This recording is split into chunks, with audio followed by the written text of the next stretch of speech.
നടി ആക്രമിക്കപ്പെട്ട കേസിൽ ദിലീപിനെ കുറ്റക്കാരനാക്കാൻ ശ്രമിക്കുന്നത് എന്തിനാ മാധ്യമങ്ങളെ? ആഹാ, നിങ്ങൾ മാധ്യമങ്ങൾക്ക് ദിലീപിന്റെ പിന്നാലെ നടക്കില്ലല്ലാതെ വേറെ ഒരു പണിയില്ലേ? ഓഹോ, ദിലീപേട്ടനെ നിങ്ങൾ ചില തുക്കട മാധ്യമങ്ങളല്ലാതെ മറ്റാരും തള്ളിപ്പറയില്ല. ശരി, ഇത്ര കാലം കൊണ്ട് ആർക്കും ദിലീപേട്ടനെ പ്രതിയാക്കാൻ കഴിഞ്ഞിട്ടില്ല, ഇനിയും കഴിയില്ല. ആ വിശ്വാസം നല്ലതാ. ട്രോളിലേക്ക് എല്ലാവർക്കും സ്വാഗതം.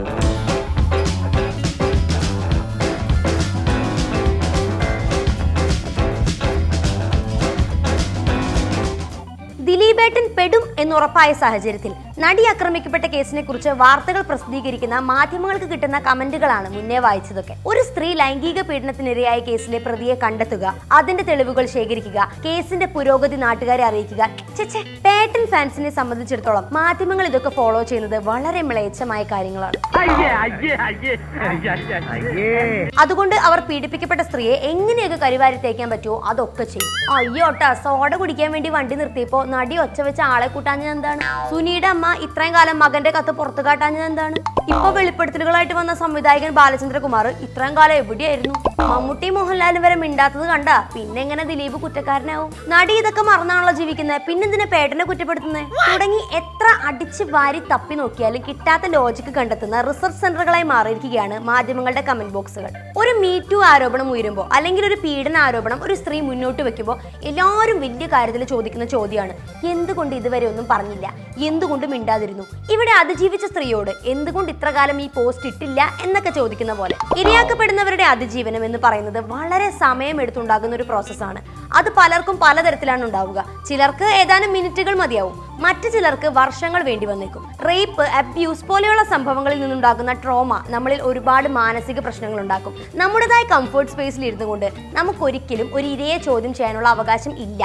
ഇത്ര കാലം എന്തുകൊണ്ട് പറഞ്ഞില്ല എന്ന ചോദ്യത്തിന് ഒറ്റ ഉത്തരേ ഉള്ളൂ, ഇത്ര കാലം അതിനുള്ള സാഹചര്യം ഇവിടെ ഉണ്ടായിരുന്നില്ല.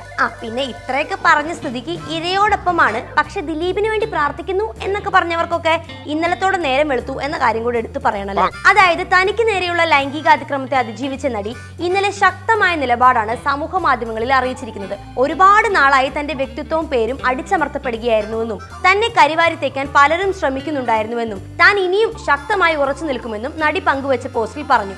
ആ നിലപാടിനെ ഷെയർ ചെയ്തും അത് റീപോസ്റ്റ് ചെയ്തും പലരും നടിയോടുള്ള തങ്ങളുടെ പിന്തുണ അറിയിച്ചു. ഇത്ര കാലം ഞങ്ങളുടെ വായിൽ പഴമായിരുന്നു നാഥ എന്ന് പറഞ്ഞ് മിണ്ടാതെ ഒരു മൂലയിലിരുന്ന പലരും ഈ പോസ്റ്റ് കണ്ടതോടെ വേഗം അതങ്ങ് റീപോസ്റ്റ് ചെയ്ത് പണി അവസാനിപ്പിച്ചു. എന്തും ഒരുമിച്ച് മാത്രം ചെയ്യുന്ന ഹരികൃഷ്ണൻസിനെ പോലെ 2017 നടന്ന പീഡനത്തെ വർഷങ്ങൾക്ക് ശേഷം 2022 ശക്തമായി അപലപിച്ചുകൊണ്ട് ഇക്കയും ഏട്ടനും കൂടെ രംഗത്ത് വന്നതോടെ കാര്യങ്ങൾ ഉഷാറായി. വളരെ നന്നായിട്ട്. ഈ വൈകി വന്ന വിവേകം എന്നൊക്കെ പറയുന്നത് കേട്ടിട്ടുണ്ട്. ഇപ്പോഴാണ് അതൊക്കെ ഒന്ന് നേരിട്ട് കാണാൻ കഴിഞ്ഞത്. എങ്കിലും പേട്ടന് വേണ്ടി മനസ്സിൽ പ്രാർത്ഥിക്കുന്നവരൊക്കെ ഈ കൂട്ടത്തിലുണ്ട് കേട്ടോ. കേസിന് വളരെ നിർണായകമായ പല തെളിവുകളും ഇതോടെ പുറത്തു വന്നു കഴിഞ്ഞിട്ടുണ്ട്. കേസിലെ പ്രധാന സാക്ഷി സാഗറിനെ മൊഴി മാറ്റാൻ പ്രേരിപ്പിച്ചത് ദിലീപും സംഘവും എന്ന് തെളിയിക്കുന്ന രേഖകളും, കാവ്യ മാധവന്റെ ഡ്രൈവർ സുധീറും ദിലീപിന്റെ അഭിഭാഷകനായ ഫിലിപ്പും ആലപ്പുഴയിലെ റേബൻ ഹോട്ടലിൽ വെച്ച് സാഗറിന് പണം കൈമാറിയതിന്റെ തെളിവുകളും, ഹോട്ടലിൽ മുറിയെടുത്തത് സുധീറിന്റെ പേരിലാണെന്ന് തെളിയിക്കുന്ന ഹോട്ടൽ രജിസ്റ്ററിന്റെ പകർപ്പും, ഇതുമായി ബന്ധപ്പെട്ട് ദിലീപിന്റെ സഹോദരൻ അനൂപിന്റെ ശബ്ദരേഖയും, സാഗറിന്റെ മനസ്സ് മാറ്റിയെടുത്ത് പണം കൈമാറിയ കാര്യം ദിലീപിനോട് സഹോദരൻ അനൂപ് പറയുന്നതിന്റെ ശബ്ദരേഖ, പൾസർ സുനിയുടെ ക്രൂരകൃത്യങ്ങൾ കാണണോ എന്ന് ചോദിച്ചുകൊണ്ട് ദിലീപ് പീഡനത്തിന്റെ ദൃശ്യങ്ങൾ ബാലചന്ദ്രകുമാറിനെ കാണിച്ചു എന്ന മൊഴിയും തുടങ്ങി കേസിനാസ്പദമായ നിരവധി തെളിവുകൾ റിപ്പോർട്ടർ ചാനൽ പുറത്തു കൊണ്ടുവന്നിട്ടുണ്ട്. അതുകൊണ്ട് തന്നെ റിപ്പോർട്ടർ ചാനലിനെതിരെയും നികേഷ് കുമാറിനെതിരെയും ദിലീപ് വക്കീൽ നോട്ടീസ് അയച്ചിട്ടുണ്ട്. സ്വാഭാവികം. ഇവിടെ ഞാൻ പറഞ്ഞ വിഷയത്തിലേക്ക് മാത്രല്ല, താൻ ഒരു തെറ്റും ചെയ്തിട്ടില്ല എന്നുള്ള ഉത്തമ ബോധ്യം ഉള്ളതുകൊണ്ടാണെന്ന് തോന്നുന്നു പുള്ളി തെളിവുകളുടെ മഴ തുടങ്ങിയപ്പോഴേക്കും ഓടിപ്പോയി മുൻകൂർ ജാമ്യം എടുത്തിട്ടുണ്ട്. മാത്രല്ല, ഇപ്പൊ കേസ് അന്വേഷിക്കുന്ന പോലീസ് ഉദ്യോഗസ്ഥരെ അപായപ്പെടുത്താൻ ശ്രമിച്ചു എന്നൊരു കേസും കൂടെ പുള്ളിയുടെ പടലേക്ക് കിട്ടിയിട്ടുണ്ട്.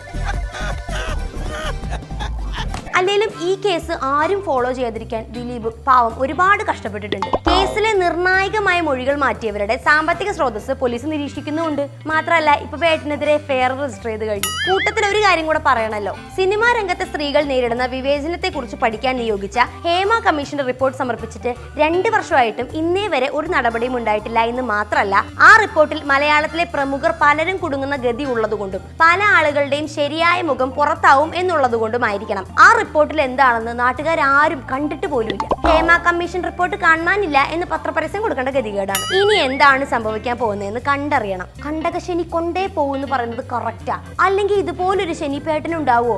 പാവം വെട്ടിയിട്ട ബായത്തണ്ട് പോലെ. Good bye. ആക്രമിക്കപ്പെട്ട സ്ത്രീയോട് ഐക്യദാർഢ്യം പ്രഖ്യാപിക്കണമെന്ന് പെട്ടെന്ന് ബോധോദയം കിട്ടിയ നിലപാട് സിംഹങ്ങളെ കുറിച്ചുള്ള നിങ്ങളുടെ അഭിപ്രായങ്ങൾ എന്താണെന്ന് കമന്റ് ബോക്സിൽ രേഖപ്പെടുത്താൻ മറക്കരുത്. ഈ എപ്പിസോഡ് നിങ്ങൾക്ക് ഇഷ്ടപ്പെട്ടെങ്കിൽ തീർച്ചയായും ലൈക്ക്, ഷെയർ ആൻഡ് സബ്സ്ക്രൈബ്. എങ്കിൽ അടുത്ത എപ്പിസോഡിൽ കാണാം.